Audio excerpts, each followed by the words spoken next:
I think I started with ceramics because of the material that it was. When you work with it, it changes. You have to know how hard to push and how hard not to. It's this battle of control and non-control. In one way, I'm a control freak, and I think clay just kicks me in the teeth all the time. My first encounter with clay happened during Vietnam, and I didn't know it was clay. We had crossed a river and came out of the water and went up a hillside. The hillside was very slippery, so every few steps you would fall down and come face to face with clay.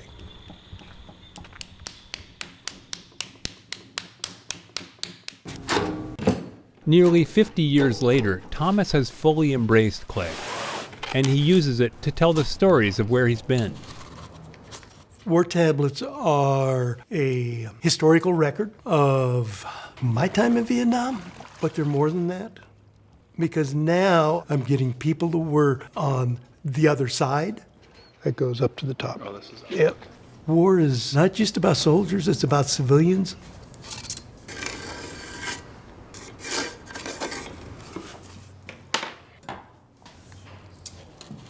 When I look at these, if I allow myself, I get pretty emotional. But I just do that probably on my own at night in here.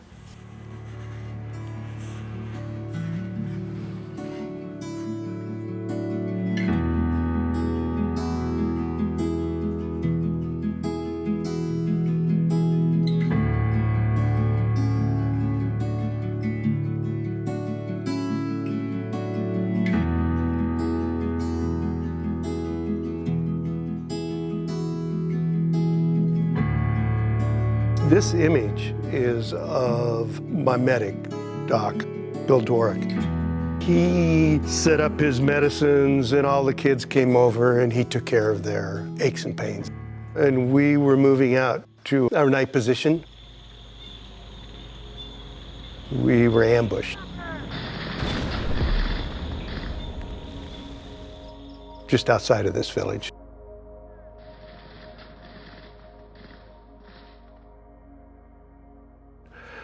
And a number of people were killed. Why did you choose this photo for this piece? I think it has to do with capturing some happiness in a shitty situation. Thomas grew up outside Sacramento, California. Entering high school, he was just 4'11", but his size didn't stop him. I was a jock in high school. I was on the third string, part of the Mosquito backfield. I think about 1964 is when I knew I was going to go to Vietnam. And going to Vietnam was not about carrying a flag. It was about a rite of passage. It was about, can I do this? Our mission was more search and destroy.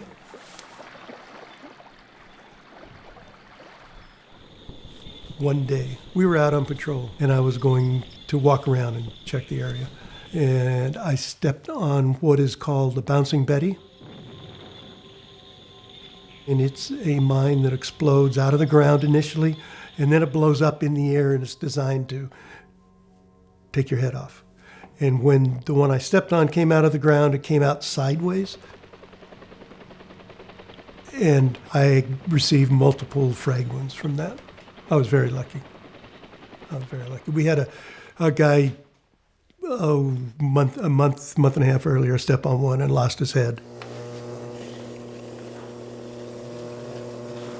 I work in a way that work, that creates ideas. And I kept coming up with these 3 red dots, 3 red circles on these pieces. And I realized they were 3 sons, S-U-N-S. And they were John Mills, Dwayne Papke, and Jesse Palmer. And they were 3 guys in my platoon that were killed.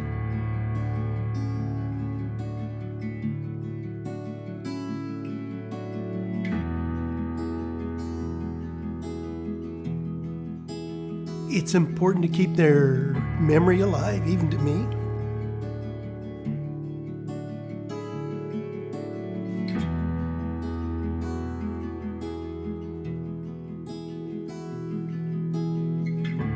As long as I do that, as long as I say their names, they're still alive. And yeah, I talk to them. When I first came back, I moved up into the foothills in Northern California. I had a beard and I had long hair and I had glasses. And so the only thing you could see in my face was right here and right here. You know, I was hidden. So I started making pots. I was making pots to sell, but I didn't sell any. Nobody wanted them. Probably in 1985, my life was coming apart in many ways, and that's when I realized that something was wrong. And then ended up going to a PTSD program in Menlo Park. When I went to the PTSD program, more Vietnam veterans had committed suicide than were killed in the war. And I learned a lot about Vietnam, some things that I had blanked out of my memory. Up until that time, I thought my life was going down a trail, waiting for an ambush, and reacting. I didn't realize I could take a different trail. In 1995, Thomas was hired to head the ceramics department at the Oregon College of Art and Craft in Portland. He imagined he'd stick around for 2 years. Guerrilla art. He stayed for 18. Okay. Yeah, that makes sense. I think that OCAC has probably one of the best undergraduate degrees in the country. But OCAC really teaches you to think, and it teaches you to be an artist. When I was getting ready to retire from OCAC, we have this beautiful studio, Joanna, my wife and I, but I wasn't finished with education. So closing it off will take that utility, that functionality away from it. But still has my thoughts. We developed Emerging Artist Mentorship Program at Ash Street. Finding the rim here. We have 3 or 4 people a year come work with us for 11 months.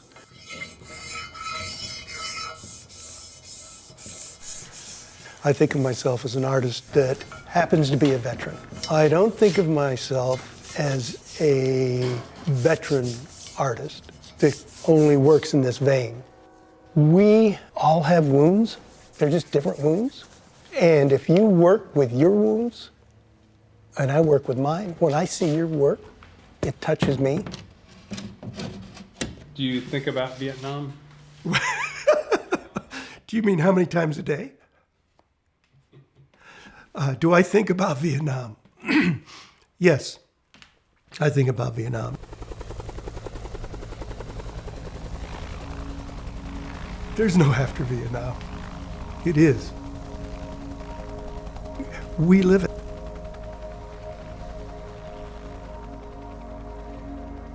Hopefully we heal.